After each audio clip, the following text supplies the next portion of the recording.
The time is 1:15. Here's the news edited by Romesh Puris. Read by Victor Raj. Here are the headlines of the local news. The President agrees on principle to form an all-party government. The Premier states political stability is crucial towards economic recovery and will not allow the country to head towards anarchy.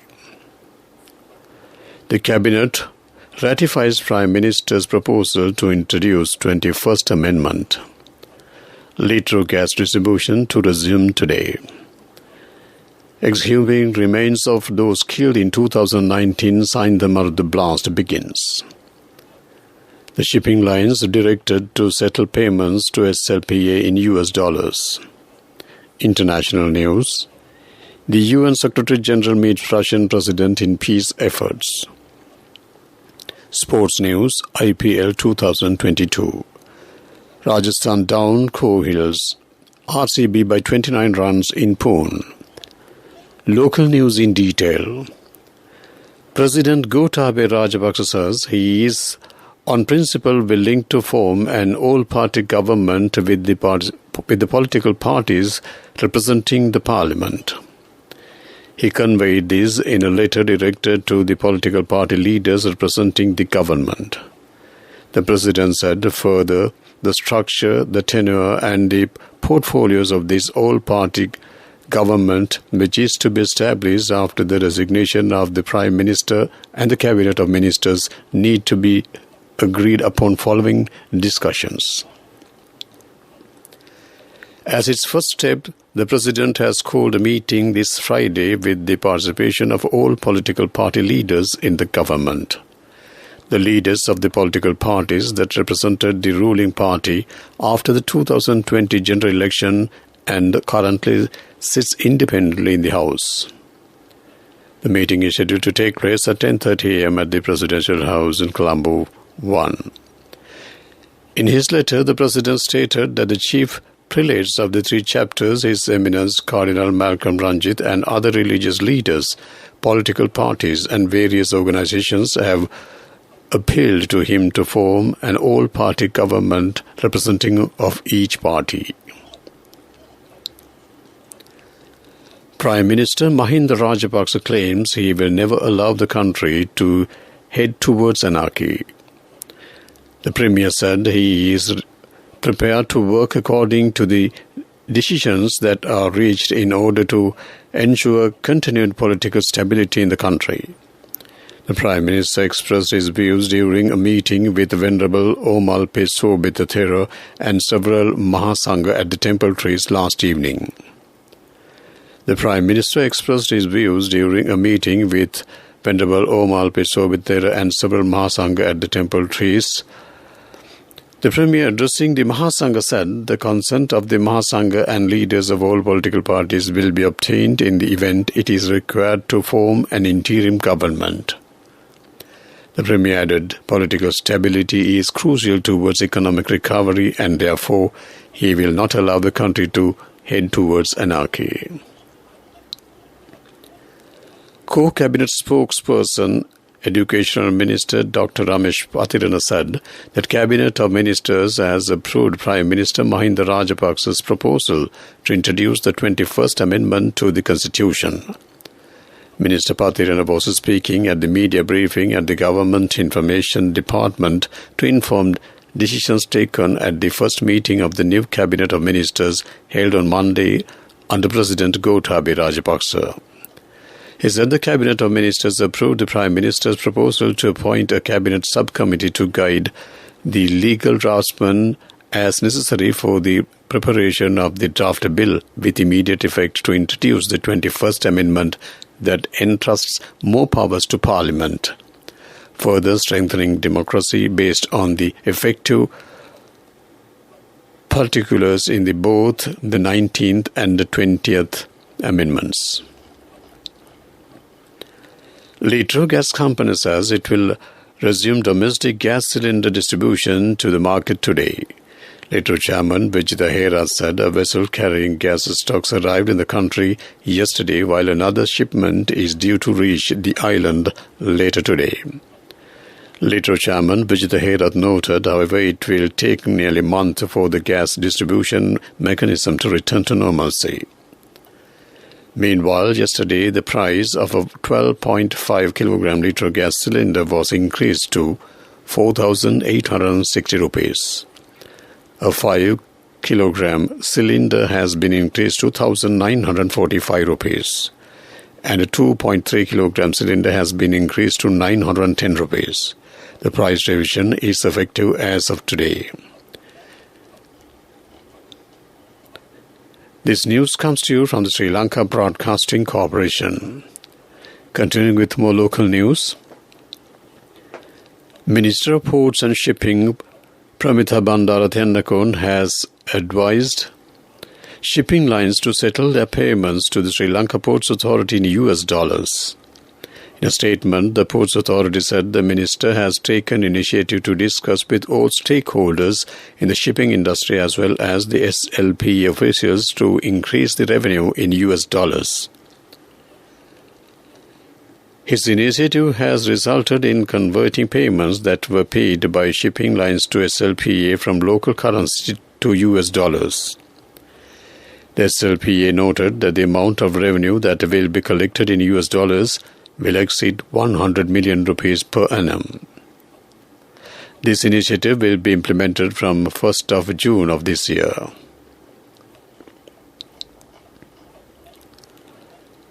In the wake of the prevalent economic crisis faced by Sri Lanka, the Italian government has decided to grant an in-kind emergency contribution of nearly 125 million rupees to purchase medicine and medical equipment. The Embassy of Italy in Colombo said in a statement issued, the contribution will be channeled through the Italian Bilateral Emergency Fund at the World Health Organization and will allow payment to suppliers abroad directly as per planned procurement by MOH in line with the supply chain management process. This emergency aid measures comes within the framework of the traditional strong partnership between Italy and Sri Lanka, the statement said further. A discussion organized by the Parliamentary Committee on Public Finance on how to overcome the prevailing economic crisis in Sri Lanka will be held today. Accordingly, the discussion will take place at 2:30 p.m. at Committee Room Number 1. The discussion is organized by the Parliamentary Committee on Public Finance. The guest speaker of the discussion, Dr. Swarnim Vagal, presently works covering 36 countries and has experience as an international development professional for more than 20 years. The Parliamentary Committee on Public Finance has invited all members of the Parliament to attend the discussion. That ends local news. Moving on to main news story. Exhumation of the remains of those who were killed in the 2019 bomb explosion in Saindhamarduk commenced this morning. The Kalmani Magistrates Court yesterday granted permission to unearth the remains of the deceased for re-examination of DNA. Accordingly, the remains buried at the Ampara cemetery are being exhumed in the presence of the Ampara magistrate and the participation of the judicial medical officer and other police officers who were involved in the initial investigations, as well as the government analysts. By re-examining the DNA, the investigators intend to find out whether the remains of Pulastini Mahendran alias Sara Jasmine, a converted Muslim extremist and part of the Sara Azim's terror group, are among those who died inside the Sainthamardu safe house raided on the 26th of April 2019. That ends the main news story. Moving on to Watchlight. The Central Blood Bank confirms that there are no concerns in supplying blood for patients in essential needs. Director of the National Blood Bank, Dr. Lakshman Edrisinghe said, despite the shortage of blood at the Central Bank, there are sufficient blood components for all patients undergoing emergency surgeries, those who meet with accidents and carry life-threatening illnesses. Further, Dr. Adil Singh said standards are being maintained, adding that the quality of the supply chain and the blood components are maintained. That ends Watchlight. World News,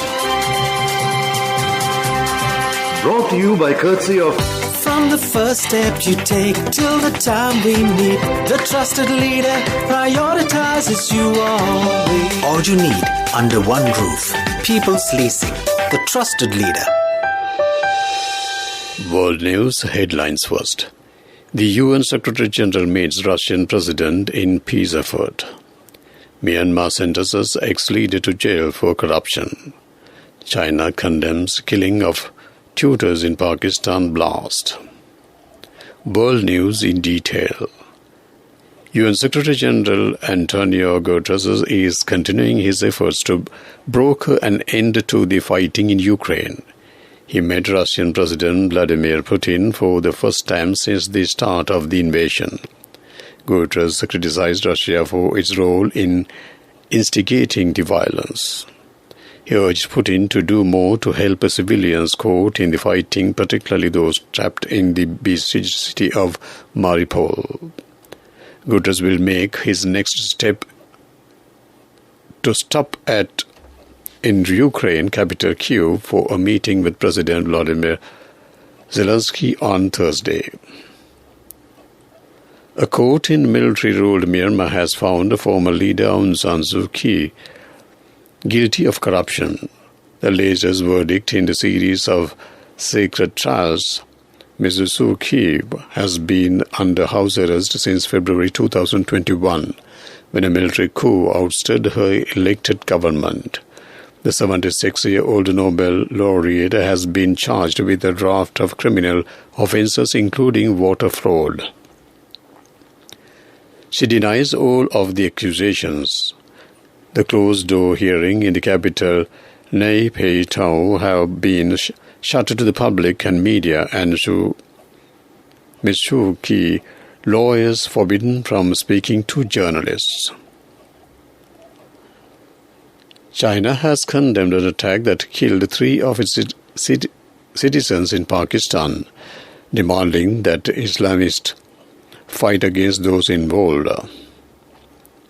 3 Chinese tutors and the Pakistani drivers were killed in a suicide bomb near Karachi University Confucius Institute on Tuesday. The separatist Baloch Liberation Army said it carried out the attack. The incident poses a key challenge for the government, freshly installed after weeks of political turmoil. To wrap up the world news, let's take a look at the headlines once again. The UN Secretary General meets Russian President in peace effort. Myanmar sentences ex-leader to jail for corruption. China condemns killing of tutors in Pakistan blast. That ends World News. World News, brought to you by courtesy of From the first step you take till the time we meet, the trusted leader prioritizes you always. All you need under one roof. People's Leasing, the trusted leader. Development News is brought to you by Let's take coal out of the coconut tree and make the island thriving and prosperous. Call our hotline 1928. WhatsApp 070 400 1928. The organic fertilizer project at the SLA Regiment Training School Wani handed over its third batch of organic fertilizer stock of 20 metric tons to the Ceylon Fertilizer Company over the weekend. A total of 45 metric tons has been handed over to the Ceylon Fertilizer Company to date in view of the strengthening the government's organic fertilizer production drive on the directives of Sri Lanka Air Force Commander Air Marshal Sudarshana Pathirana. That ends Development News. Development News was brought to you by the coconut tree is well grown in almost all the parts of the island. It is an exceptional source of extra income. The shell, the husk and almost all the parts of the coconut tree makes you money, providing you with an excellent extra source of income. It will also help to nourish the economy of the country. You will be guided with all necessary informations regarding the coconut cultivation, with the novel cultivation techniques and all other related and upgraded informations by the Coconut Research Institute, Lunavilla. Call our hotline 1928. WhatsApp 070 400 1928. Sports News is brought to you by Sampath Bank. We present your future. Rajasthan Rovers beat Royal Challengers Bangalore by 29 runs in the Indian Premier League match in Pune last evening. Royals posted 144 for 8 after being asked to bat. Wanindu Hasaranga finished with a 2 for 23, while Yaz Hazlewood and Mohammad Siraj also picked up 2 wickets apiece.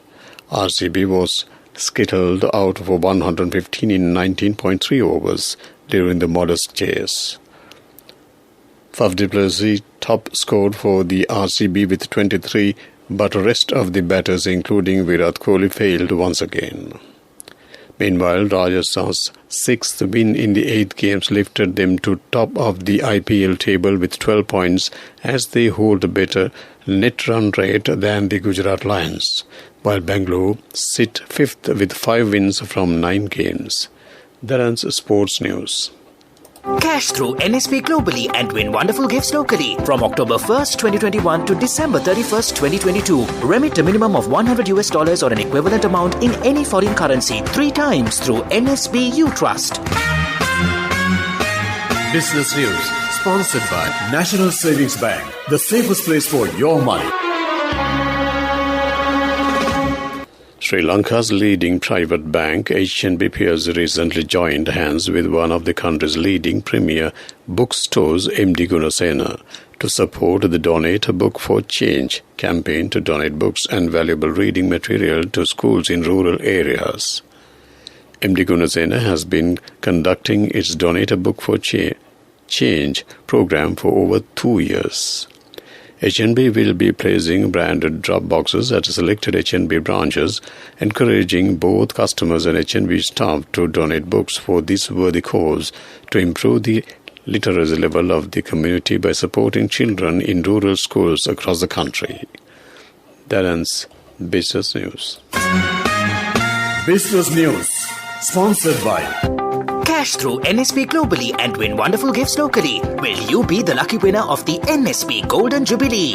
50 gold sovereigns for the top prize winner of the NSP Golden Jubilee. Scooters for the 10 second prize winners. iPhones for the 10 third prize winners. Mountain bikes for the 29 fourth prize winners. From October 1st, 2021 to December 31st, 2022.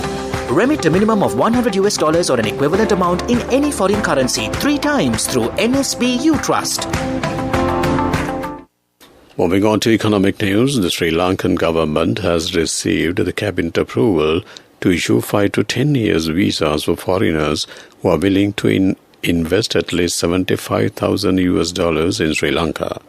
Accordingly, long-term residence visas will be issued to foreigners and their spouses, the stipulated amount or more in the condominium